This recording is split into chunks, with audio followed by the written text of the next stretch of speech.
Hello, good evening guys. Meron ba kayong policy issues like ito, content is not turning? So ganito lang pala ang solution nito guys.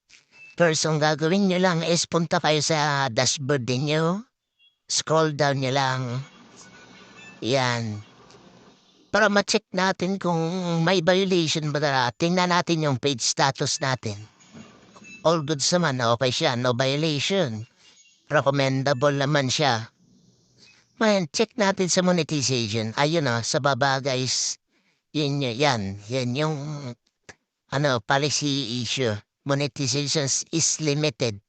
Akin naman yung video na yan, akin din yung content na yan, original content yan. Pero hindi ko alam kung bakit magkaroon ng violation siya guys. Siguro baka sa sound siguro, or sa mga hashtag, or sa sa mga video siguro.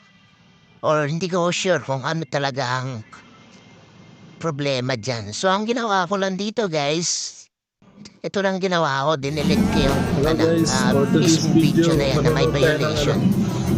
Kasi Venom. yan daw yung dinetect ni Meta. Hindi ko lang sure kung bakit, paano nila na-detect na yun violation. Sariling ko namang video yun. Nilagyan ko lang siya ng sounds. Ngayon, para pa-check natin kung na okay na siya kasi na-delete na. Check natin, i-refresh lang natin yung natin, yung dashboard. Ayan na. So, okay na siya